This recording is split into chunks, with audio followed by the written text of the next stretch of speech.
फिर मुख्यमंत्री पद से आप हटे क्यों? ये सवाल का वास्तव में सच्ची बात यह है कि मेरे पास आज भी कोई जवाब नहीं है। ये बात तो आपने कई बार ये बात कह रखी है, कई ठीक है चैनलों ना? पर मेरे पास उसका कोई जवाब नहीं है। मैं कई बार ये सोचता हूँ कि हो सकता है कि एक जो राजनीतिक चातुर्य होना चाहिए, हो सकता है उसका अभाव मेरे पास हो। मुख्यमंत्री बनने की बात आई, ऑर्डर आया, कर लिया। हटने की बात आई, ऑर्डर आया, कर लिया, स्वीकार कर लिया। अगर हरिद्वार से आपको एक बार कहा जाएगा कि अगर आप हरिद्वार से चुनाव लड़िए लोकसभा का, तो क्या करेंगे? पार्टी का सिपाही हूँ। पार्टी ने जो भी ऑर्डर किया है, जो भी आदेश किया है, हमने उसका 100% पालन किया है। लेकिन पार्टी को तो डिसाइड करना है कि त्रिवेंद्र रावत को चुनाव कहाँ से लड़ाना है। कठोर प्रशासक की भूमिका आपके जिस दौरान आप मुख्यमंत्री रहे हैं, कठोर प्रशासक हैं, ऐसा ही लोगों को समझ में आया। लोग ये समझते हैं कि आपके पास जाएंगे तो ये पता नहीं क्या, मतलब गुस्से में रह रहे हैं, कोई भरोसा नहीं, क्या मतलब डांट दें। ऐसा एक भी इंसिडेंट नहीं हुआ कभी। नहीं, इंसिडेंट नहीं, लेकिन ऐसा परसेप्शन है। नहीं, ये क्रिएट किया गया। ये षड्यंत्रकारियों के द्वारा क्रिएट किया गया, ये माफियाओं के द्वारा क्रिएट किया गया। क्योंकि माफिया की एंट्री पूरी तरह मैं आज कह सकता हूं कि 100% बैन थी। कई बार ऐसा भी लगता है कि आप वर्तमान सरकार के विरोध में भी बोल रहे हैं। जो रिसेंट में युवाओं के ऊपर लाठी बरसाई गई थी, तब पर भी आपने वो सरकार का विरोध नहीं है, वो सरकार का विरोध नहीं है, लेकिन किसी और व्यक्ति ने नहीं बोला। नहीं, देखिए, नहीं बोला किसी ने। उसका मतलब ये है कि सरकार में वरिष्ठ नेता हूँ बीजेपी का, मेरी ये भी ड्यूटी है अगर कहीं पर कोई गलत काम हो रहा है तो हम सचेत करें। आयुष्मान कार्ड जब पूरे भारत में शुरू हुआ तो वहाँ पर ऐसा था, कैटेगराइज था कि आपने जब उत्तराखंड में जब आप मुख्यमंत्री थे उस वक्त आपने सबके लिए कर दिया।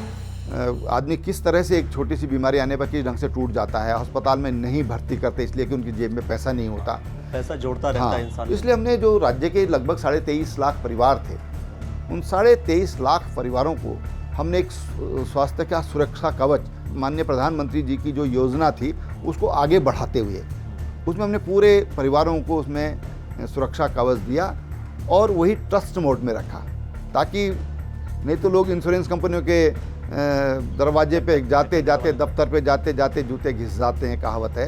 ये फ्री बाइज वाला जो काम है ये तो केजरीवाल भी कर रहे हैं। मेरा ये सोच है कि 3 चीज़ें सरकार को करनी चाहिए: शिक्षा, स्वास्थ्य और न्याय। दोस्तों, आप सभी को नमस्कार। मेरा नाम है अखिलेश और आप देख रहे हैं द न्यूज़ वाला नेटवर्क। 2024 के राजनीतिक गलियारों की बात कई बार हम आपको दिखाते हैं, आज उन्हीं के बीच की बात हम करेंगे। लेकिन एक बात आपको सोचने वाली है, हरिद्वार संसदीय क्षेत्र की राजनीति में हो रहे थोड़े थोड़े परिवर्तन की। नाम बाद में बताऊंगा, लेकिन इतना आपको पता है वो मुख्यमंत्री रह चुके हैं। अब जब मुख्यमंत्री थे तो मैंने कुछ लिस्ट निकालनी शुरू की, इतनी लिस्ट कि जो उन्होंने काम किए, बहुत सारी योजनाएं की। और आपको इतना पता होगा कि आप कभी बीमार पड़ जाते हैं तो आपके लिए आप जाते हैं हॉस्पिटल में, खर्चा कौन वहन करता है आपको पता है। और ये स्कीम जो कि आप किसी भी जाति के हों, कोई भी हो आप हों, अगर आप बीमार पड़ते हैं तो आप जाएंगे और आपका इलाज हो जाएगा, पैसा आपको अपने जेब से देना नहीं है। आखिर वो स्कीम लाया कौन, क्यों लाया, ये भी समझना बहुत ज़रूरी है। तो आज हमारे साथ हैं उत्तराखंड के पूर्व मुख्यमंत्री त्रिवेंद्र सिंह रावत जी। सबसे पहले आपका बहुत बहुत स्वागत करता हूं सर। मैं चाहता हूं कि आज का जो डिस्कशन हो हमारा, पॉलिटिकल चीज़ें तो हम लोग खैर डिस्कशन करते रहते हैं, कुछ हम आइडियोलॉजिकल बात करेंगे, विचारधाराओं की बात करेंगे। क्योंकि भारतीय जनता पार्टी की जब भी किसी से कोई चर्चा होती है तो ये ज़रूर होता है कि हमारी विचारधारा, ये हमारी विचारधारा है। कांग्रेस वालों से बात करो तो वो कहते हैं कि जी हमारी विचारधारा अलग है, उनकी विचारधारा अलग है।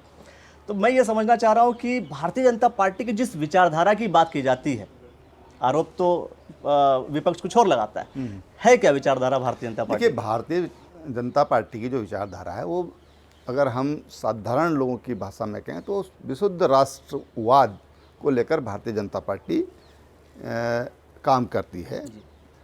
समाज का जो अंतिम व्यक्ति है उसका विकास, ये हमारा टारगेट है, जिसको पंडित दीनदयाल उपाध्याय जी ने अंत्योदय नाम दिया।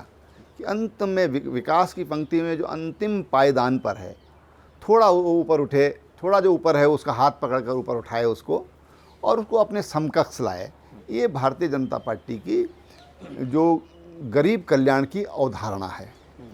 और इसलिए हम कहते हैं कि भाई हमारा बेस ये हिंदुत्व है, सांस्कृतिक राष्ट्रवाद है, क्योंकि भारत एक ऐसा देश है दुनिया में जो तमाम संस्कृतियों से एक भिन्न रखता है, विश्व कल्याण की बात करता है, सर्वधर्म समभाव की बात करता है, सब धर्मों को आदर देने की बात करता है, और ये कहता है कि ईश्वर प्राप्ति के अलग अलग मार्ग हैं, लेकिन लक्ष्य सबका एक है।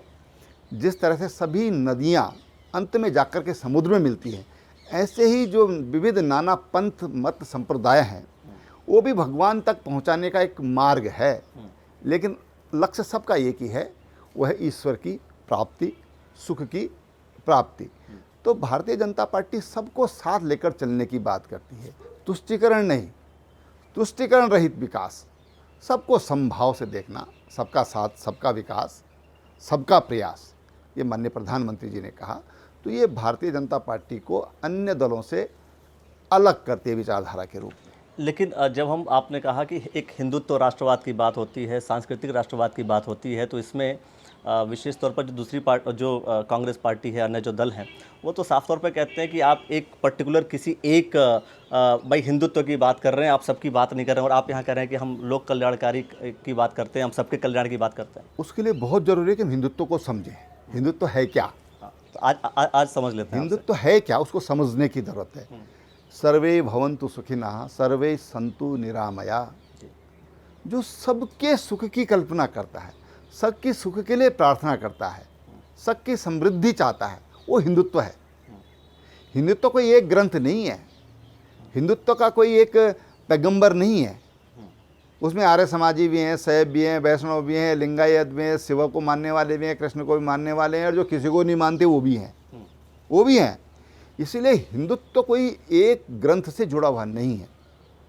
हिंदुत्व ये मानव कल्याण की परिकल्पना है, जो सबके हित की सोचता है। क्या बोलते हैं हमारे धार्मिक आयोजन होते हैं, गंगा माता की जय हो, गौ माता की जय हो, विश्व का कल्याण हो, ये हमारे धर्म में कहा जाता है। और इसलिए हिंदुत्व को, जब हम हिंदुत्व की बात करते हैं, और जो हिंदुत्व का विरोध करते हैं, उनको हिंदुत्व को समझना पड़ेगा। अगर ये लोग अगर हिंदुत्व का विरोध करते हैं तो ये गांधी का विरोध करते हैं। अच्छा, ये लोग राम का विरोध करते हैं। मैं ये चीज़ सवाल कर ले रहा हूँ। आपने कहा कि अगर कोई हिंदुत्व का विरोध कर रहा है तो गांधी जी का विरोध कर रहा है। हाँ, गांधी जी को पढ़िए, गांधी जी को पढ़ने की जरूरत है। गांधी से बड़ा सनातनी कौन हो सकता है? गांधी जी को पढ़ने की जरूरत है।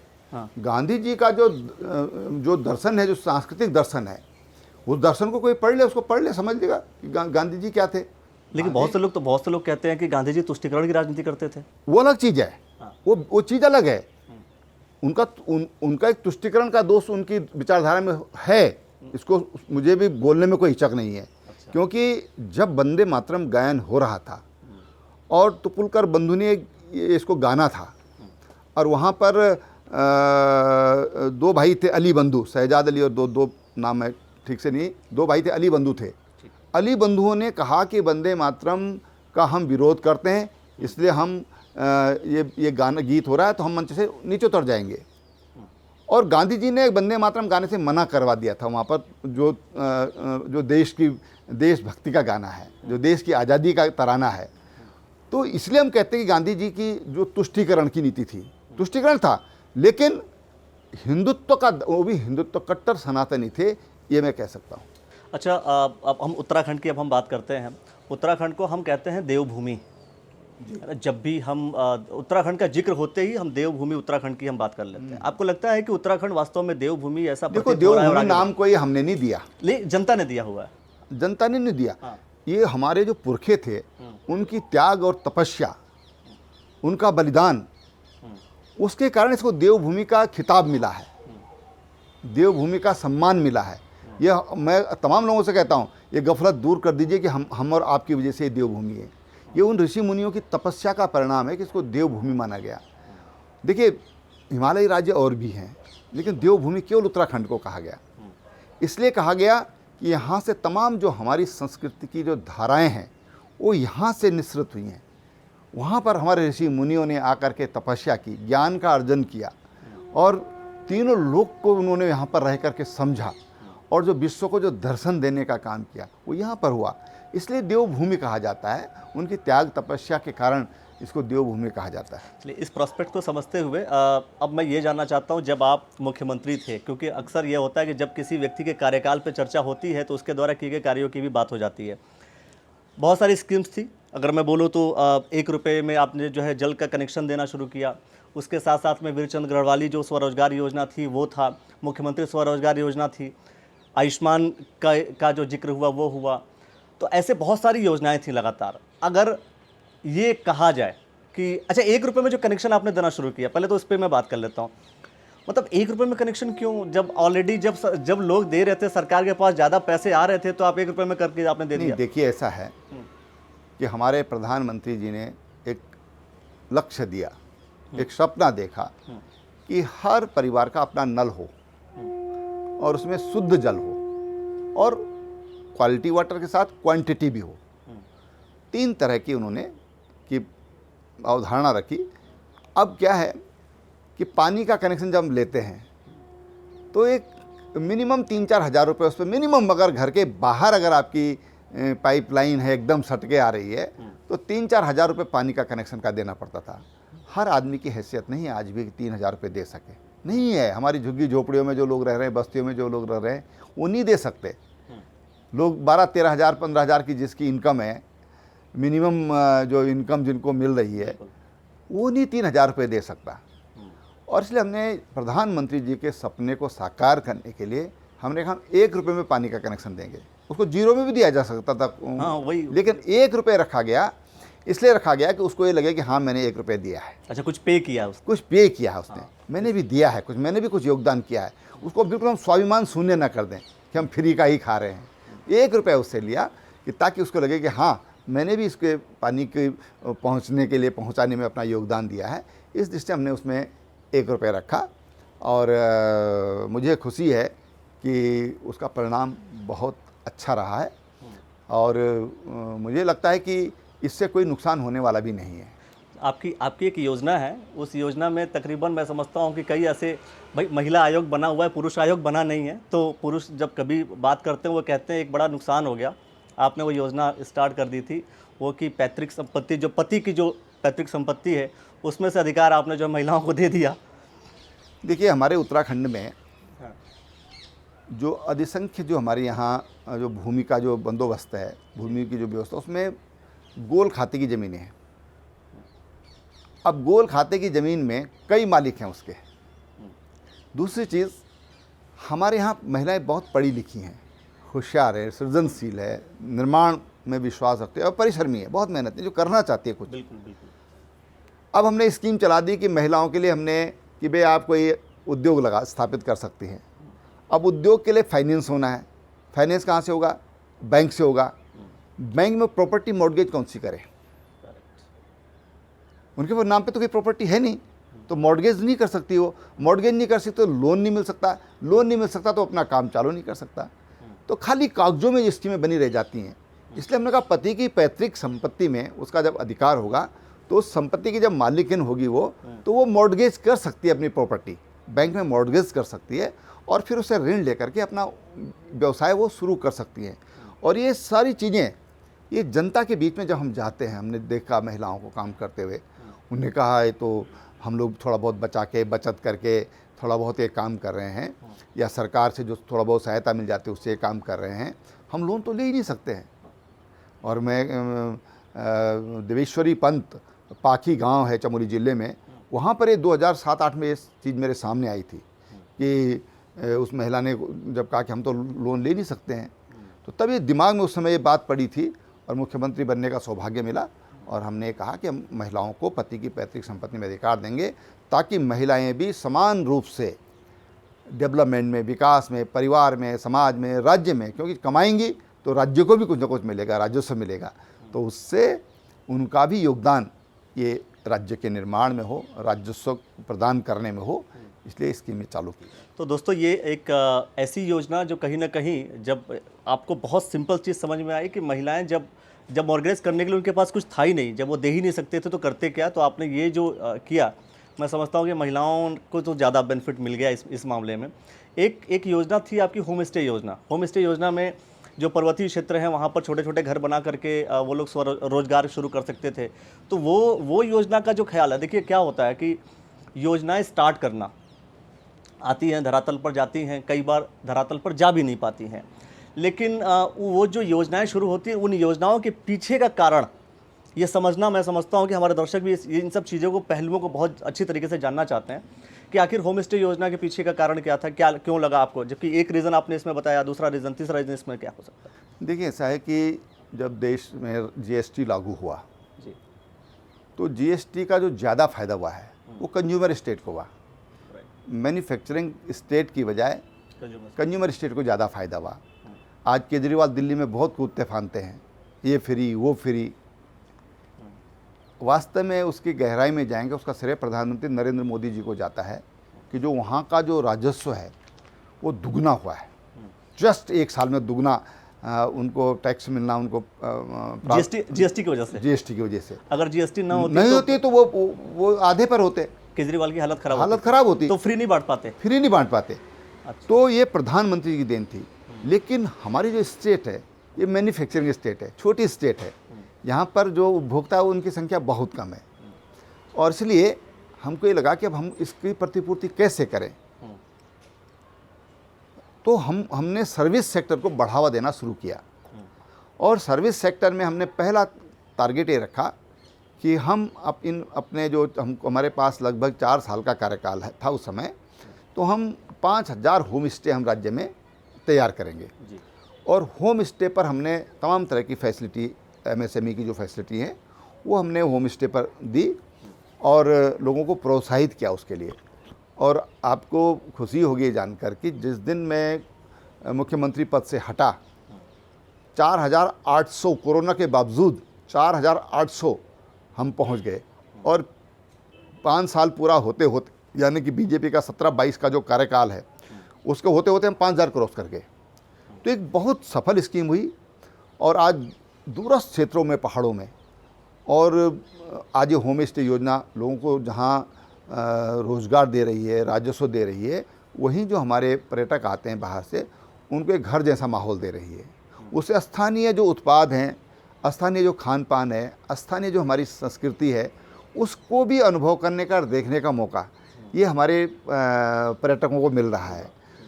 और ये रोज़गार दिया है लोगों को। अभी एक होम स्टे में 4 लोग काम करते हैं, कम से कम परिवार के लोग काम करते हैं। तो लोकल चीज़ प्रमोट हुई, तो पर्यटन भी बढ़ा, पर्यटन भी बढ़ा और लोगों को सुविधा भी हुई। और कोरोना के कारण थोड़ा लोगों में एक चीज़ आई है कि वो थोड़ा सेपरेट रहना चाहते हैं। वो अपने, कई बार तो लोग अपना खाना अपने आप परिवार से आते हैं, अपना खाना बनाते हैं, अपने आप खाते हैं, तो ये भी लोग कर रहे हैं। तो उसके कारण थोड़ा सा जो एक कोरोना के कारण एक थोड़ा सा जो लोगों के दिमाग में एक अलर्टनेस है, जागरूकता है, तो वो भी काम आ रही है। अच्छा, जैसे मैं मतलब सिर्फ 2 और योजनाओं का जिक्र करूंगा। सबसे पहले तो मैं ये जिक्र कर लेता हूँ, जिस योजना का लाभ मैं समझता हूँ कि उत्तराखंड स्टेट सबसे पहले लेना शुरू किया, वो था आयुष्मान कार्ड। आयुष्मान कार्ड जब पूरे भारत में शुरू हुआ तो वहाँ पर ऐसा था, कैटेगराइज था कि इस जाति के लिए, और वो कैटेगराइज कर दिया गया था, बीपीएल परिवारों के लिए है। आपने जब उत्तराखंड में, जब आप मुख्यमंत्री थे, उस वक्त आपने सबके लिए कर दिया।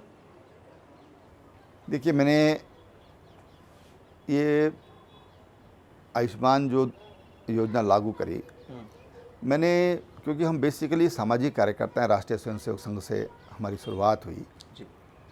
तो हमने समाज के बीच में लोगों को देखा है कि लोग कितनी पीड़ा से गुजरते हैं, और अगर कोई 50,000 रुपया भी कोई महीना कमा रहा है, एक फ्रैक्चर हो जाता है तो उसका पूरे साल का बजट गड़बड़ा जाता है, बच्चों की पढ़ाई का बजट गड़बड़ा जाता है, घर के कपड़ों का बजट, तमाम तरह की जो घर की ज़रूरतें हैं वो प्रभावित होती हैं, और वो एपीएल भी बीपीएल हो जाता है। ये स्थिति होती है, दुर्घटनाएं बहुत होती हैं। फिर क्या है कि सुविधाएं नहीं है, ग्रामीण क्षेत्र में डॉक्टर जाने को तैयार नहीं है। डॉक्टर्स, जिस दिन मैंने मुख्यमंत्री बना तो राज्य में 1000 से कम डॉक्टर थे। जिस दिन मैं हटा 2400 डॉक्टर हमने राज्य को, उस दिन 1400 डॉक्टर की भर्ती हमने 4 साल में, 3.5 साल में करी। तो हमने एक तरफ डॉक्टर्स की भर्ती करी, एक तरफ हमने जो लोग, हमको पता है कि आदमी किस तरह से एक छोटी सी बीमारी आने पर किस ढंग से टूट जाता है, अस्पताल में नहीं भर्ती करते इसलिए कि उनकी जेब में पैसा नहीं होता, पैसा जोड़ता रहता है इंसान। इसलिए हमने जो राज्य के लगभग 23.5 लाख परिवार थे, उन 23.5 लाख परिवारों को हमने एक स्वास्थ्य का सुरक्षा कवच अटल आयुष्मान उत्तराखंड, क्योंकि भारत सरकार की जो आयुष्मान योजना है वो एक अलग पोर्टल का हमने उसी का इस्तेमाल किया, लेकिन क्योंकि हमने सबको दिया इसलिए हमने उसमें माननीय प्रधानमंत्री जी की जो योजना थी उसको आगे बढ़ाते हुए उसमें हमने पूरे परिवारों को उसमें सुरक्षा कवच दिया और वही ट्रस्ट मोड में रखा, ताकि नहीं तो लोग इंश्योरेंस कंपनियों के दरवाजे पे जाते जाते, दफ्तर पे जाते जाते जूते घिस जाते हैं, कहावत है। तो हमने उससे मुक्त किया, उनको कैशलेस ट्रीटमेंट किया और तमाम जो डॉक्टर जो इलाज करते जो अस्पताल, उनको भी 1 हफ्ते के अंदर अंदर पेमेंट की व्यवस्था करी। किसी ने बेईमानी करी तो उस पर हमने कड़ी सजा दी। और मैं आज भी कहता हूँ कि सरकार को चाहिए कि अगर कोई बेईमानी करता है, सरकार की इतनी नेक नियति से जो काम किया गया है, अगर उसके साथ कोई धोखा करता है तो उसको कड़ी सज़ा मिलनी चाहिए, उनको बिल्कुल भी कहीं छूट नहीं मिलना चाहिए। और ये हमने ये स्वास्थ्य योजना दी, भगवान की दया से अब तक मुझे लगता है कि 7-7.5 लाख लोगों का जीवन बचाने में ये योजना सफल हुई है। और इस योजना को मैं और आपको बता दूं कि जब आयुष्मान योजना का उद्घाटन था और जो हमारे राष्ट्रीय अध्यक्ष हैं जगत प्रकाश नड्डा जी, वो स्वास्थ्य मंत्री थे, शिमला से उन्होंने इसको लॉन्चिंग किया। और मैंने यहाँ से जब मैं शिमला के लिए गया, 40 मिनट का हमारा हवाई सफ़र था और हमने हवाई सफ़र में बातचीत, मेरा सेक्रेटरी मेरे साथ में थे और हमने हवा में चलते चलते ये निर्णय लिया कि हम इसको सबको देंगे। और वहीं पर शिमला में मैंने घोषणा करी कि हम पूरे उत्तराखंड को इस सुविधा का लाभ देंगे। और आज मुझे खुशी होती है जब मैं कहीं जाता हूँ, कहीं अस्पताल में चला गया हूँ, तो लोग कोई पैर पकड़ता है, कोई हाथ जोड़ता है कि साहब आपकी कृपा से हम लोग इलाज करा पा रहे हैं, नहीं तो ये संभव नहीं था। तो ये जैसे जो राजस्व है, तो राजस्व को इस तरीके से ये काम करने से हानि नहीं होती है? आपको नहीं लगता कि हाँ, नहीं, देखिए, क्योंकि हम बहुत ये फ्री बाइज वाला जो काम है ये तो केजरीवाल भी कर रहे हैं। देखिए, मेरा ये सोच है कि 3 चीज़ें सरकार को करनी चाहिए: शिक्षा, स्वास्थ्य और न्याय। न्यायालय बहुत महंगे हो गए हैं, गरीब आदमी के लिए मुकदमा लड़ना बहुत मुश्किल काम है। मुझे भी एक मुकदमा लड़ना पड़ा, मुझे पता है कि कितना इसमें टेंशन वाला काम होता है और वकील की फ़ीस ये कितनी महंगी होती है। आज साधारण आदमी के लिए मुकदमा लड़ पाना संभव नहीं है और इसलिए इन 3 चीज़ों पर फोकस किया जाए, इन 3 सुविधाओं को अगर इस पर फोकस किया जाए तो मैं समझता हूँ कि समाज की जो प्रगति है वो तेज़ी से होगी। तो शिक्षा, स्वास्थ्य और न्याय। शिक्षा, स्वास्थ्य और न्याय, इन 3 अभी तक किसी ने न्याय की बात तो नहीं की थी, सबने शिक्षा, स्वास्थ्य और देखिए मैं तो इसमें थोड़ा और हो जाती है, लेकिन कोई न्याय का जिक्र ही नहीं किया। ये पहली बार मैं सुन रहा हूँ कि न्याय की बात कोई कर रहा है कि न्याय को जो है सबके लिए सर्वसुलभ होना चाहिए, सस्ता होना चाहिए। देखिए, मैं जब मुख्यमंत्री था तो चीफ जस्टिस उत्तराखंड, उनसे मेरी बात हुई और उन्होंने मेरी बात पे पूरी सहमति दी। हमने कहा क्या हम मोबाइल कोर्ट चला सकते हैं? मोबाइल कोर्ट चमोली से नैनीताल जाता है आदमी, 10,000 रुपये कमरे का किराया देता है होटल में, खाने का भी 1,000, 2,000, 3,000 खर्च करता है, गाड़ी का खर्चा है, माना बस से भी जाए तो 3-4 हज़ार रुपये बस का खर्चा लगता है, वकील की फ़ीस अलग। तो क्या ये जो उसका आने जाने का जो भाड़ा है, वहाँ होटल का जो भाड़ा है, उसको हम बचा सकते हैं? वो क्या हम उसके 20,000 एक ट्रिप का बचा सकते हैं? उन्होंने कहा बिल्कुल बचा सकते हैं। तो कोर्ट वीडियो कॉन्फ्रेंसिंग के माध्यम से, तो उस पर पूरी तरह सहमत थे। उन्होंने कहा बिल्कुल रावत जी, बहुत अच्छा है, हर ज़िले में एक वीडियो वैन दीजिए, बढ़िया, और हम ठीक है वहीं से वकील पैरवी करेगा, हम यहाँ सुनेंगे और वहीं पर हम उसको घर में न्याय देंगे। न्याय आपके द्वार, न्याय आपके द्वार, इस पर हम लोग काम कर रहे थे, लेकिन वो आगे हम उसको सफल नहीं हो पाए या पूरा मौका नहीं मिल पाया। मैं एक योजना की बजाय मैं ये जानना चाहता हूँ, ये बहुत सारी योजनाएं थी जो आपने सिलसिलेवार बहुत सारी योजनाएं आपने स्टार्ट किया भी, सफल उसका ये रहा। न्याय को लेकर के जो आपने बोला, ये अपने आप में बड़ी बात बोली आपने। सबसे दिल के करीब योजना कौन सी थी? आपको लगा कि यार ये योजना तो मुझे लगता है कि होना चाहिए था और बहुत अच्छी योजना है ये चीज़। उस लोगों के लिए है जो शायद जिन लोगों के लिए किसी ने सोचा नहीं। देखिए, वो योजना है जो बच्चे निराश्रित हैं, या वो बच्चे जो किन्हीं कारणों से पैदा होते ही छोड़ दिए जाते हैं, उनका पता ही नहीं होता उनके माँ कौन है, पिता कौन है, और कोई उनको पालन पोषण करते हैं, या सरकारी जो बाल संरक्षण गृह हैं उनमें उन बच्चों को लालन पालन किया जाता है। उनकी जाति का पता नहीं होता, उनकी बिरादरी का पता नहीं होता, बस ये पता होता है कि ये लड़की है, ये लड़का है, बस इतना पता होता है। और दुर्भाग्य से उसमें अधिसंख्यक, मैं कहूँ कि 99%, 98% बालिकाएं होती हैं, ज़्यादातर बालिकाएं होती हैं। अब ये बच्चे उन अनाथालयों में पल तो जाते हैं, 12वीं तक सरकार उनका संरक्षण करती है, लेकिन जब वो वयस्क हो जाते हैं तो वो फिर कहाँ जाएं? उनका घर परिवार कुछ होता नहीं है। कुछ बच्चियों की शादी हो जाती है, रिश्ता हो जाता है, या अनाथालयों में उनको छोटी मोटी नौकरी मिल जाती है, वो तो ठीक है, लेकिन सब बच्चे इतने होशियार नहीं होते। तो उसके लिए मैंने 4% आरक्षण ऐसे बच्चों के लिए उसको करने का निर्णय लिया था। क्या क्या किसी और स्टेट में ये चीज़ ये और स्टेट में, तब तक तो किसी स्टेट में ऐसा नहीं था, किसी भी राज्य में, देश में ऐसा नहीं था। और मेरी जो हमारे इसमें वर्तमान उपराष्ट्रपति हैं, एक बार हम झारखंड से, रांची से दिल्ली आ रहे थे हवाई जहाज़ में, तब उनसे मैंने बात कही थी। वकील हैं, बहुत अच्छे लॉयर हैं, तो किसी केस में थे, उसमें तो हमारा जहाज़ में ही परिचय हुआ था। तो तब मैंने उन समय से बात किया था कि कभी इस पर कोई PIL पढ़ना चाहिए कि भाई सबके लिए जातियों के आधार पर आरक्षण है, आर्थिक आधार पर आरक्षण है, लेकिन जिनके ना माता पिता कुछ हैं ही नहीं, वो किस पता आधार ही पर नहीं आरक्षण है, लेंगे? वो केवल या तो एक लड़की है या तो एक लड़का है, तो उनके लिए भी कोई व्यवस्था होना चाहिए। शायद उन्हीं के आशीर्वाद से मुझे साल 6 महीने बाद मौका मिला और हम उस योजना को दे पाने में सफल हुए। मैं इसलिए भी उसको मानता हूँ कि तमाम तरह की कुछ ऐसे नेक्सस हैं जिनकी उन पर कुदृष्टि होती है, उन बच्चियों पर कुदृष्टि होती है, उनका दुरुपयोग किया जाता है। तो मुझे लगा कि इनको इससे संरक्षण मिलेगा, तो ये बच्चे गवर्नमेंट जॉब में आ जाएंगे, तो इन बच्चों को इनका कोई दुरुपयोग नहीं कर पाएगा।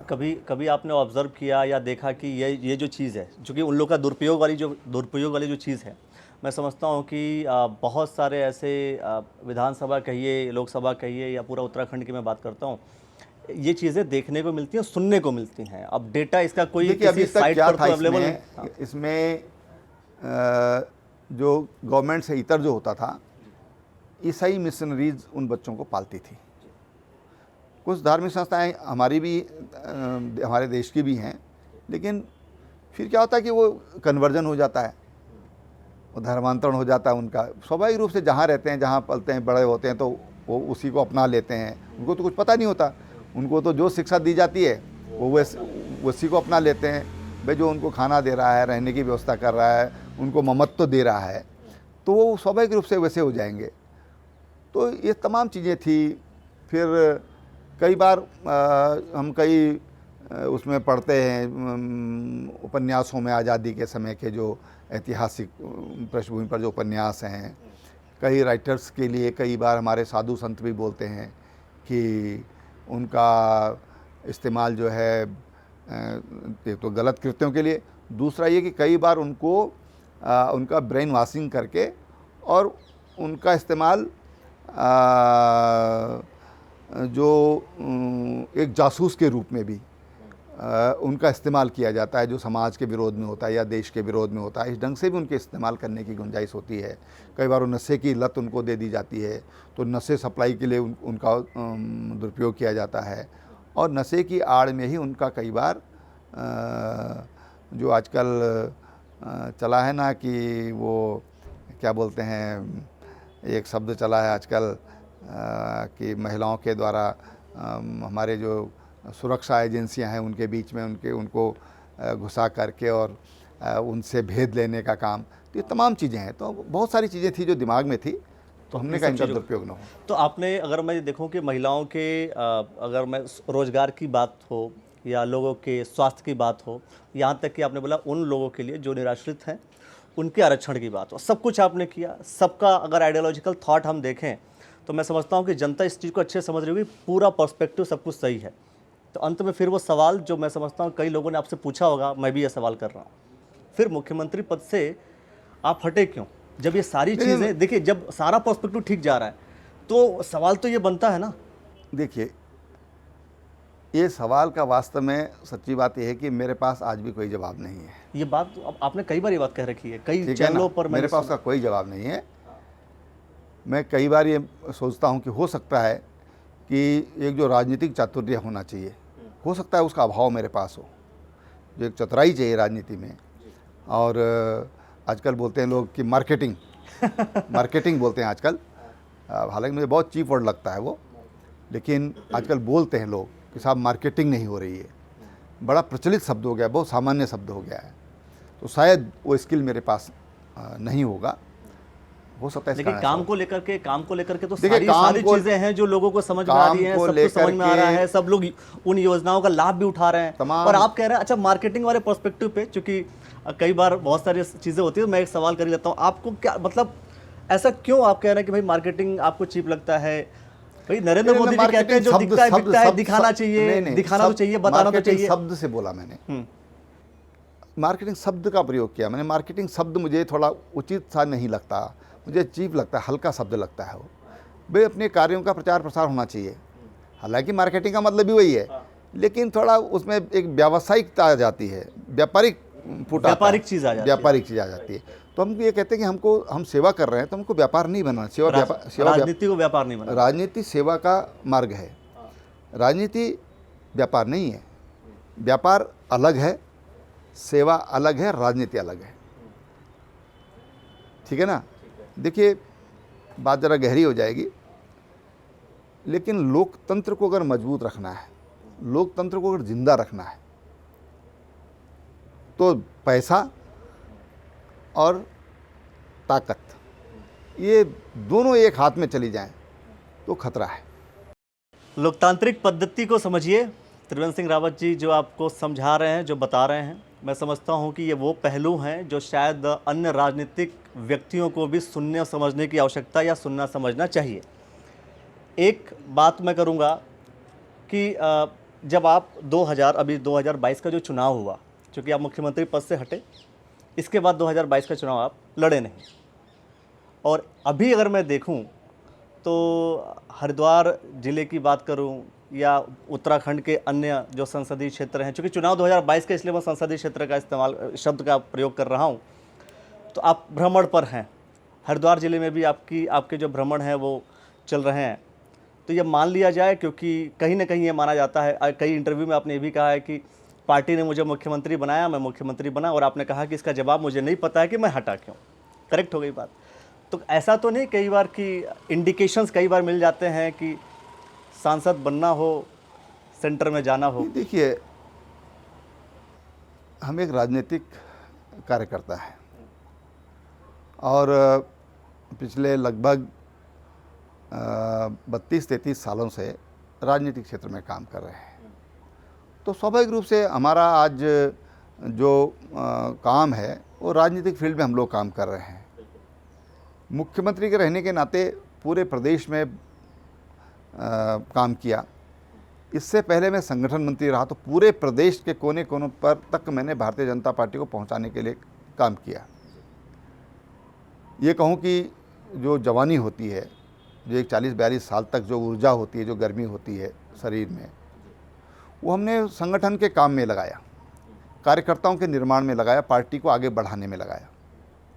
जो एक जो टाइम होता है, जो 40-42 साल की उम्र तक, बिल्कुल। और जितनी उम्र थी उस समय जब मैं विधायक का चुनाव लड़ा, उसमें आधा पीरियड मैंने लाइफ का होल टाइम मैंने काम किया राष्ट्रीय स्वयंसेवक संघ के लिए और भारतीय जनता पार्टी के लिए, एक विचारधारा के लिए काम किया। और इसलिए स्वाभाविक रूप से एक तो लोगों से बहुत नज़दीक के संबंध है, प्रेम के संबंध है, वो अपनत्व खींचता है, उसकी वजह से भी जाते हैं और राजनीतिक कारणों से भी जाते हैं, राजनीतिक कारणों से जाते हैं। फिर घूमने फिरने का स्वभाव भी है, तो मैं उस नाते भी जाता हूँ। कुछ चीज़ें जो 60 साल की उम्र तक हम देश भी गए विदेश भी गए, लेकिन घूमने नहीं गए कभी, काम से गए। दिल्ली गए, काम किया, वापस आ गए। मुंबई गए, काम किया, वापस आ गए। सिंगापुर गए, ऑस्ट्रेलिया, जहाँ भी गए, ग्रेट ब्रिटेन गए, काम किया, काम करके वापस आ गए। इस समय थोड़ा फ्री भी हैं, तो घूमने का भी अवसर है, अपनी इच्छा से जाते हैं, कोई किसी से अनुमति लेने की ज़रूरत नहीं है, तो थोड़ा वो भी है। और स्वाभाविक रूप से राजनीतिक कार्यकर्ता हैं तो एक राजनीतिक सोच भी होती है, राजनीतिक इच्छा भी है और राजनीतिक सोच है कि उसके कारण भी हम लोग जगह जगह जाते हैं। लेकिन पार्टी को तो डिसाइड करना है कि त्रिवेंद्र रावत को चुनाव कहाँ से लड़ाना है। नहीं, लेकिन फिर भी कई बार ऐसा होता है, अगर मैं अन्य किसी से भी अगर मैं चर्चा करता हूं तो चुनाव पार्टी को कहां से लड़ाना है एक बात, पर आपको चुनाव कहां से लड़ना है वो दूसरी बात हो जाती है। देखिए, मैंने कहा ना कि इतना अधिक लगाव है कार्यकर्ताओं से, जनता के बीच में जो हमने योजनाएं दी। देखिए, किसानों के लिए इंटरेस्ट फ्री लोन की स्कीम हम लाए, है ना। किसान कहते थे साहब ऋण माफ़ कर दो, और मैंने सौभाग्य से इस योजना की लॉन्चिंग रुड़की से करी थी। जो किसानों के कल्याण के लिए जो योजना लागू करी थी, रुड़की से करी थी। और रुड़की में मैंने ये कहा था कि हम 1% इंटरेस्ट आपसे लेंगे, लेकिन आपने अच्छा काम किया। 1 या 2%, अब मुझे थोड़ा मैं कन्फ्यूज हूँ, शायद 2% था शायद, कि हम 2% पर आपको दे रहे हैं, लेकिन अगर मुझे इसका रिज़ल्ट अच्छा मिला तो मैं इस पर आगे विचार करूँगा। और साल भर बाद जब हमने समीक्षा करी, हमको उसका अच्छा परिणाम मिला और हमने इंटरेस्ट फ्री लोन कर दिया किसानों के लिए। 3 लाख रुपए सालाना जो है इंटरेस्ट फ्री लोन कर दिया। जो समूह हैं उनके लिए 5 लाख रुपए तक का लोन ये इंटरेस्ट फ्री कर दिया। मुझे ये बात कहने में बहुत फ़ख्र होता है और अपने किसानों को मैं इसके लिए बधाई भी दूंगा, उनकी तारीफ़ भी करना चाहूँगा कि इस राज्य में पैसा नहीं मारा है हमारे फार्मर ने, बैंकों का पैसा नहीं मारा, लोगों ने वापस किया है। और महिलाओं की तो 100% है कि उन्होंने टाइम पर पैसा वापस किया और 100% पैसा वापस किया। ये मैं अपने किसानों की, और जो हम देवभूमि कहते हैं, मैं उसी का प्रताप मानता हूँ कि हमारे फार्मर्स ने बहुत अच्छा परिणाम दिया और सरकार ने खुश होकर के उनके लिए इंटरेस्ट फ्री लोन किया। और उसके कारण फिर हम ग्रोथ सेंटर हमने चालू किए। और ग्रोथ सेंटर हमारे फार्मर्स के लिए हैं, असंख्य हमारे फार्मर्स के ग्रोथ सेंटर हैं। कहीं पर फिशरीज का है, कहीं पर पोल्ट्री का है, कहीं पर बिस्किट बनाने का है, कहीं पर जो हमारे पास जो प्रोडक्ट हैं, फॉरेस्ट प्रोडक्ट हैं, हमारे खेतों में जो उत्पाद हैं उनको प्रोसेसिंग का हमने किया। तो लगभग 107 ग्रोथ सेंटर उस समय बने थे। तो हमने उससे प्रोत्साहित किया, हमारा किसान रुचि ले रहा है तो हमको उनकी इनकम वृद्धि के लिए, आय वृद्धि के लिए, वैल्यू एडिशन के लिए काम करना चाहिए। उसके लिए ग्रोथ सेंटर की कल्पना की। मधुमक्खी के ग्रोथ सेंटर हैं, ये गुलाब जल के ग्रोथ सेंटर हैं। जो हमारा बद्री गाय का घी है वो आज 3,000 रुपये किलो, 2,000 रुपये किलो मिनिमम जा रहा है। जो पहले 700-800 रुपये या 600 रुपये बिकता था, आज उसके लिए मारामारी है। डिमांड इतनी है कि हम पूरा नहीं कर पा रहे हैं। मधुग्राम की कल्पना हमने उसमें मधुमक्खियों के लिए हमने शुरू किया। और मछलियों का तो बहुत अच्छा, हरिद्वार ज़िले में भी बहुत अच्छा काम वहाँ पर हुआ है, पिथौरागढ़ में बहुत अच्छा काम हुआ है। फिर जो ट्राउट फिश है, जो कोल्ड वाटर फिश जिसको कहते हैं, जो स्नोफेड रिवर्स में जो मछली तैयार की जाती हैं, ट्राउट है जो सबसे महंगी मछली है, उस पर काम किया। बहुत अच्छा हुआ। आपका हॉर्टिकल्चर में 400 बगीचे सेब के हमने लगवाए। 400 बगीचे 4 साल में। 4 साल भी क्या, मतलब अगर 4 साल तो कहेंगे ही, पर 400 बगीचे लगाए। आज लोग बगीचों के प्रति प्रोत्साहित हुए हैं। आज हम सेब के प्रोडक्शन में बहुत आगे आ रहे हैं, क्योंकि हमारे पास वर्जिन है अभी, तो हमारे पास खाली मैदान है। हम लेटेस्ट वैरायटी, बिल्कुल नई वैरायटी के जो फ्रूट्स उसमें लगा रहे हैं। गन्ना किसानों का है, गन्ना किसानों को हमेशा उनका पेमेंट 1 साल बाद हो रहा है, 1.5 साल बाद हो रहा है। ये बड़ी समस्या थी। मैं वहीं जाना चाह रहा हूँ। चलिए। मैं गन्ना किसानों के पास ही जाना चाह रहा हूँ। लेकिन जो मैंने सवाल किया दोस्तों, मैं आप लोगों से साफ साफ कह रहा हूँ दोस्तों, जब भी आप किसी राजनीतिक विद्वान के पास बैठें, राजनीतिक व्यक्ति के पास बैठें, तो जवाब गोल मटोली मिलेगा, लेकिन इशारों में समझना पड़ता है। मैं फिर भी मेरी आदत है, मैं डायरेक्ट ही आता हूँ फिर भी, उसके बाद फिर मैं किसानों पे जाऊँगा। मैं कह रहा हूँ, आपने कहा कि जब मुख्यमंत्री बनने की बात आई, ऑर्डर आया, कर लिया, हटने की बात आई, ऑर्डर आया, कर लिया, स्वीकार कर लिया। अगर हरिद्वार से आपको एक बार कहा जाएगा कि अगर आप हरिद्वार से चुनाव लड़िए लोकसभा का, तो क्या करेंगे? नहीं, मैं पार्टी का सैनिक हूँ, पार्टी का सिपाही हूँ। पार्टी ने जो भी ऑर्डर किया है, जो भी आदेश किया है, हमने उसका 100% पालन किया है। अब हम किसानों के पास पहुंचते हैं। उसी, जब आपने बोला रुड़की से ही आपने शुरुआत करी थी जो ऋण देने की बात, उसी रुड़की से थोड़ी सी दूर पर इकबालपुर गन्ना मिल है। वहाँ पर जब आप उस दौरान जब आप मुख्यमंत्री थे तो वहाँ पर आपने ऋण दे दिया था, और आज की कंडीशन यही कि उसी इकबालपुर गन्ना मिल पर जो पूर्व मुख्यमंत्री हरीश रावत जी हैं, वो उमेश कुमार जी हैं, वो दोनों लोग जाकर के धरना प्रदर्शन भी कर रहे हैं कि जो किसानों का जो बकाया है वो भुगतान किया जाए, और आपने उस समय ऋण दे दिया था। तो मतलब किस चीज़ को हम बेटर माने, जो धरना दे रहा वो या जिसने ऋण दिया वो? और दिया तो क्यों दिया? देखिए, ऐसा है, और जिस पे कोई गारंटी आपने सरकार ने ली थी, उसकी गारंटी। देखिए, मैं बताऊं आपको, ये ऋण जो बकाया है किसानों कब का है? ये 17, हाँ ठीक है, कब का है? और जब हमने उनको ऋण दिया उसके बाद का है क्या? हमने जो ऋण दिया जी, सरकार की गारंटी पर, उसमें स्पष्ट व्यवस्था है कि इतना % इसका किसानों को जाएगा, और तब से किसानों को भुगतान मिल रहा है। कुछ पिछला भुगतान भी किसानों को दिया गया, लेकिन 1 साल का भुगतान वहाँ पर नहीं गया। भाई, कौन दोषी है उस मिल को बंद करने के लिए? किसके कारण वहाँ पर भुगतान नहीं हुआ किसानों का? कौन था उस समय सरकार में बैठा हुआ? क्यों नहीं किया गया? सरकार ने समय पर क्यों नहीं ध्यान दिया? 22,500 फार्मर मुझे बताया गया कि उस बिल से जुड़े हुए हैं। और हरीश रावत जी ने तो कहा था कि मेरे समय का कोई भुगतान ही नहीं है, मैं तो सारा दे चुका था। नहीं, अब हरीश रावत जी जो बोल रहे हैं वो ठीक है, वो तो इस बात को जो बोल रहे हैं वो ठीक है, लेकिन हमने किसानों के लिए 22,500 किसानों के, उसमें हरियाणा के भी कुछ फार्मर हैं, उनकी भी हमने चिंता करी। फार्मर है, फार्मर को ग्राम देवता कहा गया। वो जो उत्पाद करता है अपने लिए नहीं करता, वो चीनी पैदा हो रही है तो पूरे देश में काम आ रही है, जहाँ डिमांड होती है वहाँ पूरी होती है। किसान गेहूँ पैदा कर रहा है, धान पैदा कर रहा है, तो अकेले नहीं खा रहा है। हम अगर जीवित हैं, हम अगर आज कुछ बोल पा रहे हैं, कुछ कह पा रहे हैं, इसलिए कि हमारे फार्मर ने मेहनत करी है। तो फार्मर है, और इसलिए हमने किसानों की चिंता करी, उनको लोन दिया, उनकी व्यवस्था करी, और जो उसके मालिक हैं उनके साथ मुझे लगता है कम से कम भी 7, 8, 10 मीटिंगें करी। जब हम ये आश्वस्त हो गए कि हमारे फार्मर्स के साथ बेईमानी नहीं होगी, हमारे फार्मर्स को जो पैसा दे रहे हैं मिल मालिक से, जब हम आश्वस्त हो गए, तब हमने उनकी गारंटी ली, और तब वो लोन उस समय दिया गया।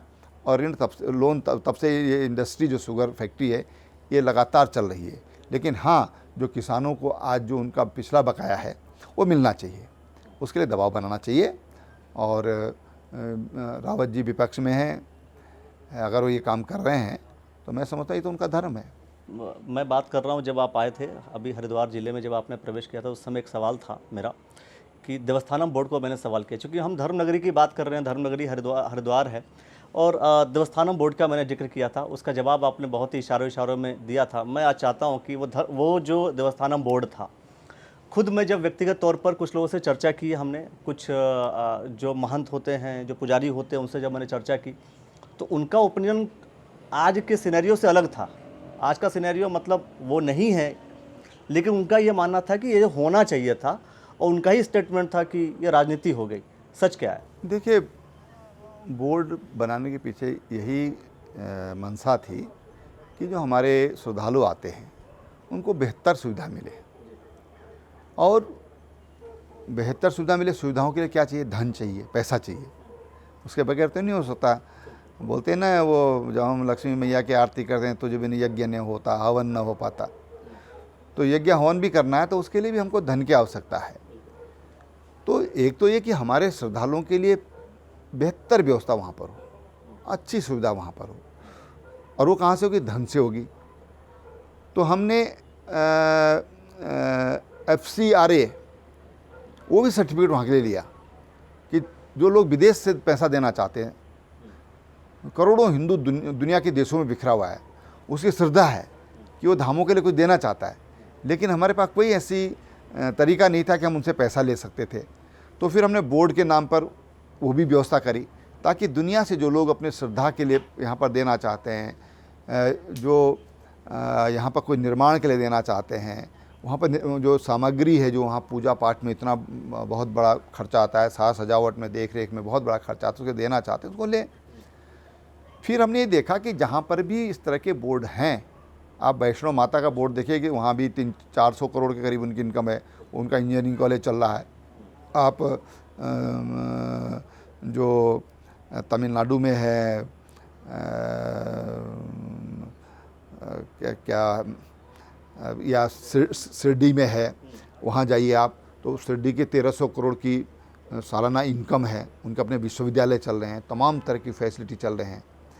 तो हमारा भी ये था कि जब हमने जहाँ जहाँ बोर्ड देखे, वहाँ पर जब उसका फ़ायदा देखा, तो हमको लगा कि व्यवस्थाएं उससे साफ़ होती हैं, उसके लिए कुछ जिम्मेदारियाँ फिक्स होती हैं, और इसलिए इसको बनाना चाहिए।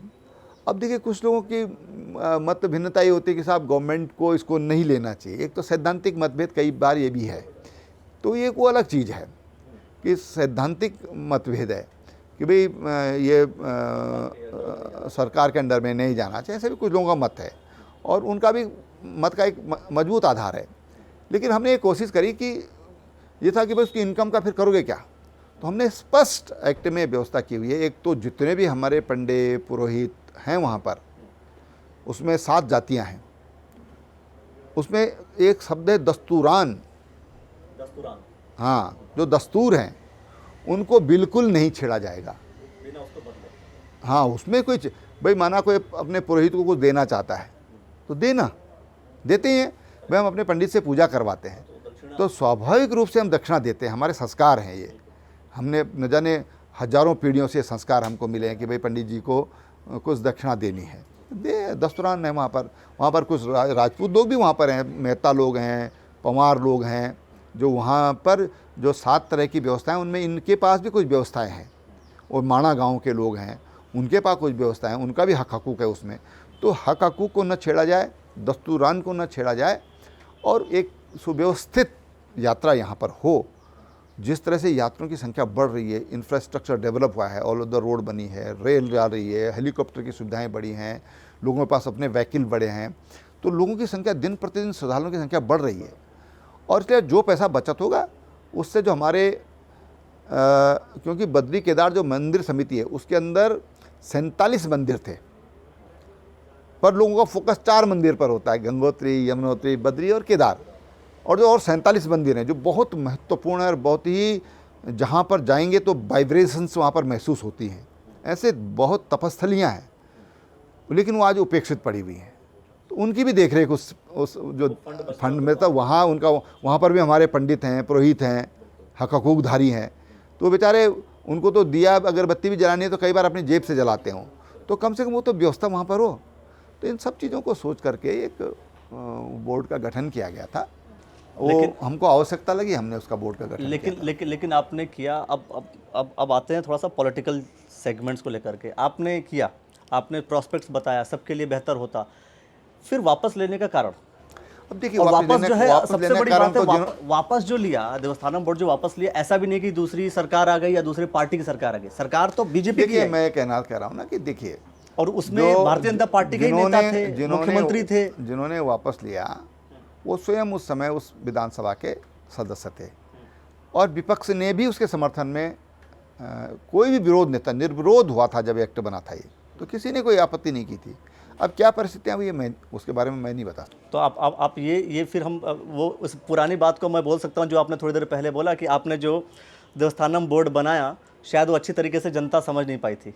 वो जो शब्द मार्केटिंग वाला शब्द था, प्रचार प्रसार, जनता तो बोर्ड के पक्ष में थी, जनता मतलब, लेकिन राजनेता नहीं थे। अभी एक जो नेता थे वो नहीं थे। एक अखबार ने, मैं कह रहा हूँ सर, एक सर्वे किया था, क्या जो नेता 93% लोगों ने ये कहा कि देवस्थानम बोर्ड सही निर्णय था, 93%। हाँ। और यहाँ का जो सबसे प्रतिष्ठित अखबार है उत्तराखंड का, उस अखबार ने सर्वे किया था। उन्होंने मुझे बताया कि साहब मैं तो बाहर था, दिल्ली में था, तो उनका मुझे मैसेज आया, फ़ोन आया कि साहब हमने इस पर काम किया था, और 93% गलती आप मानते किसकी हैं? मैं कह देखो, रहा हूं, गलती है या नहीं, जब मैंने ये कहा ना, चीज जब ये देखो, चीज ऐसा सही होता है देखिए, ना। मैं कह रहा हूं जब कोई चीज सही है, ऐसा है ना। आज भी आप इसको सही मानते हैं नहीं मानते हैं? मैं तो सही मानता हूँ। आप जब सही मानते हैं तो इस चीज को कहने में क्या क्या क्या दिक्कत है मेरा कि ये भाई मानना ये है, इन्होंने गलत किया? मैंने एक बात कही कि कुछ लोग सैद्धांतिक विरोध है हम्म। कि गवर्नमेंट के ये अधिकार सैद्धांतिक विरोध है या गवर्नमेंट- राजनीतिक विरोध है सर? सर सैद्धांतिक विरोध है या राजनीतिक विरोध है? राजनीतिक विरोध होता तो विधानसभा में विरोध करते। तो ये सैद्धांतिक है। सरकार सैद्धांतिक हो सकता है, कुछ लोगों का निहित स्वार्थ हो सकता है, कुछ लोगों का निहित स्वार्थ हो सकता है। तो क्या मतलब इसके अंदर मैं ये कह सकता हूँ कि जो जो राजनीतिज्ञ लोग नजर आए थे उन सबका अपना निजी स्वार्थ भी था इस चीज नहीं नहीं, राजनीतिक मैंने कहा राजनीतिक नहीं, राजनीतिक कुछ लोगों का निहित। राजनीतिक लोग थे ना हाँ, कुछ और लोग हो सकते हैं, थे ना। कुछ लोग देखो समझने में भी नासमझी भी हो सकती है। और कई बार ये होता है कि वो नरसिम्हा राव जी ने एक बार कहा था लाल किले से, यद्यपि शुद्धम लोक विरुद्धम ना करणीयम ना चरणीयम। शुद्ध होता है, अच्छा होता है, अच्छी मनसा होती है, लेकिन लोग नहीं समझ पाते या लोगों को प्रिय नहीं लगता तो नहीं चल पाता, तो कुछ ये भी हो सकता है। अच्छा, चूंकि आप स्वतंत्र रूप से बोलते हैं, मैंने कई सारे प्रोस्पेक्ट्स में देखे हैं, कई बार ऐसा भी लगता है कि आप वर्तमान सरकार के विरोध में भी बोल रहे हैं। अगर मैं एक जिक्र कर लूँ, मतलब कई ऐसे समय नज़र आए, एक अगर मैं जरूर मतलब जिक्र कर लेता हूँ, जो रिसेंट में युवाओं के ऊपर लाठी बरसाई गई थी, तब पर भी आपने देखो बोला सरकार का विरोध नहीं है, वो सरकार का विरोध नहीं है, लेकिन वो किसी घटना और का व्यक्ति ने नहीं बोला नहीं था। नहीं, देखिए नहीं बोला किसी ने, किसी और व्यक्ति ने नहीं बोला था, किसी नहीं- और नहीं मैं बोला। कह रहा हूं, किसी भी पार्टी के किसी और व्यक्ति ने बोला ही नहीं था कि ये गलत है। नहीं बोला ना लेकिन आपने उन्होंने, बोला। लेकिन उसका मतलब विरोध नहीं है। उसका मतलब ये है कि सरकार में वरिष्ठ नेता हूँ बीजेपी का, मेरी ये भी ड्यूटी है कि अगर कहीं पर कोई गलत काम हो रहा है तो हम सचेत करें। अब वो पॉलिटिकल लेवल पर हुआ या थाने के इस लेवल पर हुआ, डिस्ट्रिक्ट लेवल पर हुआ, तो सरकार का ध्यान आकर्षित हो, क्योंकि हमने पार्टी को सींचा है भाई, हमने पार्टी को सींचा है, हमने इस पार्टी को यहाँ तक पहुँचाने में योगदान किया है। इसलिए हमको तकलीफ होती है जब कोई भी बात होती है, हम उसका बोलते हैं, उसके लिए मैं उसके बोलते हैं, मैं बोलूँगा उसके लिए। तो एक बार आपने आदर्श ग्राम योजना को लेकर के भी बोला कि जो जो जो गोद लेने थे गांवों को बेहतर बनाना था, वो भी नहीं बना। नहीं, आदर्श गाँव को लेकर तो खैर मैंने कभी कोई टिप्पणी नहीं की है, मुझे नहीं याद है कि मैंने ऐसी कोई टिप्पणी आदर्श गाँव को लेकर के कोई टिप्पणी की बनना है चाहिए था, बना नहीं ना। नहीं, देखिए वही मैं कह रहा हूँ ना, होता क्या, देखिए कुछ राजनीतिक मजबूरियाँ होती हैं। एक सांसद है, उसके पास 2000 गांव हैं, एक गांव अगर वो लेता है तो उस पर बाकी 1999 गांव का प्रेशर होता है कि भाई हमारा गांव क्या ख़राब था, तो तमाम तरह की दिक्कतें होती तो हैं। इससे अच्छा लो ही मत। नहीं, लोई मत नहीं मैं कह रहा हूँ, लेकिन मैं कह रहा हूँ दिक्कतें होती हैं, कुछ पॉलिटिकल लाइफ में कुछ दिक्कतें होती हैं, क्योंकि हम लोकतांत्रिक तरीके से चुनकर आते हैं। ये कॉन्सेप्ट बहुत अच्छा है, मैंने कहा ना कि यद्यपि शुद्धम लोक विरुद्धम, कॉन्सेप्ट बहुत अच्छा है कि हम एक मॉडल विलेज खड़ा करें कि भाई ये ऐसा विलेज होना चाहिए, वो विलेज अच्छा है, लेकिन दूसरी जगह से जो प्रेशर है उसको कौन झेले। अंत में ये आखिरी बिल्कुल मेरा सवाल है कि आप डायरेक्ट बोलते हैं सब कुछ, मैं समझता हूँ आप ये कह रहे हैं कि नहीं, मैंने सरकार के विरोध में नहीं बोला था, मैंने वर्तमान सरकार के विरोध में नहीं बोला था, लेकिन जनता तो जो समझ जाती है, जो समझना होता है, और जनता का अपना सोच। घटना का विरोध था, घटना विरोध था सरकार। देखिए आधी रात को, मैं आज फिर कह रहा हूँ, आधी रात को जब हमारे 50 बच्चे थे, क्या जरूरत थी लाठी चलाने की? ये तो मूर्खता है पुलिस की। वो सरकार को बदनाम किया उन्होंने, उन पुलिस वालों पे कार्रवाई होनी चाहिए थी। क्या ज़रूरत थी 50 लोगों के लिए? इतनी फोर्स हमारे पास है, हम सबको घेर कर ला सकते थे। क्या ज़रूरत है आधी रात को लाठी चलाने की? भाई कोई ज़रूरत नहीं थी। ये जिस तरीके से अभी आपने बोला, इसी को लेकर के अंत में एक सवाल कि कई लोग ऐसा मानते, आपके पास आते नहीं, मतलब आते नहीं का मतलब डरते हैं आपसे। कठोर प्रशासक की भूमिका आपके जिस दौरान आप मुख्यमंत्री रहे हैं, कठोर प्रशासक हैं, ऐसा ही लोगों को समझ में आया। लोग ये समझते हैं कि आपके पास जाएंगे तो ये पता नहीं क्या, मतलब गुस्से में रह रहे हैं, कोई भरोसा नहीं, क्या मतलब डांट दें। ऐसा एक भी इंसिडेंट नहीं हुआ कभी। नहीं, इंसिडेंट नहीं, लेकिन ऐसा परसेप्शन है। नहीं, ये क्रिएट किया गया, ये षड्यंत्रकारियों के द्वारा क्रिएट किया गया, ये माफियाओं के द्वारा क्रिएट किया गया, क्योंकि माफिया की एंट्री पूरी तरह, मैं आज कह सकता हूँ कि 100% बैन थी। किसी की हिम्मत नहीं होती थी कि कोई सचिवालय में आकर के और घुस जाए कोई। ये उनका षड्यंत्र था, ये षड्यंत्र है, इसके कारण ऐसा हुआ है। हमने आखिर संगठन इतने दिन चलाया तो संगठन तो प्रेम से चलता है, प्यार से चलता है, आत्मीयता से चलता है। अगर हमको डोईवाला से लोग बार बार चुनकर हर बार मेरे वोटों की गणना बढ़ा करके 1500 वोट से पहली बार जीता मैं और आखिरी बार में 25,000 से अधिक वोट से जीता, तो कैसे जीता आखिर? तो जब हमारा संवाद है, लोगों से प्रेम है, स्नेह है, आज भी इतना आदर लोग करते हैं, कोई भाई की तरह मानता है, कोई बहन बड़े भाई की तरह मानती है, कोई ससुर की तरह चरण स्पर्श करते हैं, कोई मामा बोलता है, कोई नाना बोलता है। मेरा एक भी रिश्तेदार मेरी विधानसभा में नहीं है, एक भी नहीं, नॉट ए सिंगल। बल्कि जहाँ से मैं चुनाव लड़ता हूँ वहाँ मेरा घर भी नहीं है। तो आखिर अगर लोगों के साथ मेरा प्यार का संबंध नहीं है, प्रेम का संबंध नहीं है, तो आखिर ऐसा क्यों है? तो ऐसा नहीं है, गलत है, तो एक षड्यंत्र है ये। डोईवाला से चूँकि आप चुनाव लड़ते आ रहे हैं, मैं कह रहा हूँ जो संसदीय क्षेत्र है, ये संसदीय क्षेत्र की स्थिति क्या होने वाली है 2024 में? देखिए 2024 में भारतीय जनता पार्टी फिर 5 लोकसभा जीतेगी, केवल हरिद्वार नहीं। हम 5 लोकसभा जो उत्तराखंड की हैं, बहुत बेहतर बहुमत के साथ, पहले से अच्छे बहुमत के साथ इसको हम जीतेंगे और एक बार फिर दिल्ली में भारतीय जनता पार्टी की सरकार बनेगी, नरेंद्र मोदी प्रधानमंत्री बनेंगे। तो दोस्तों मैं समझता हूँ कि बहुत सारे बिंदुओं को लेकर के हमने चर्चा की मुख्यमंत्री काल से लेकर के वर्तमान स्थिति तक, और यह भी बात पूछ लिया कि भाई 2024 में हरिद्वार लोकसभा से चुनाव लड़ेंगे। तो आप लोग के लिए इशारों में सहमति भी समझ में आई, और भी जब अन्य विषयों को लेकर के चर्चा करेंगे। अगर आपने पूरी बात सुनी हो, सुनने के बाद आपको क्या लगता है कि त्रिवेंद्र सिंह रावत के जो मुख्यमंत्री कार्यकाल को लेकर के, योजनाओं को लेकर के, अगर कोई भी बात अगर आप कमेंट सेक्शन में करना चाहते हैं तो खुले तौर पर आप कर सकते हैं। बहुत सारे विषयों को लेकर के फिर से हम आपसे मिलेंगे। सर, आपने जो समय दिया हमें, इसके लिए बहुत बहुत धन्यवाद। धन्यवाद।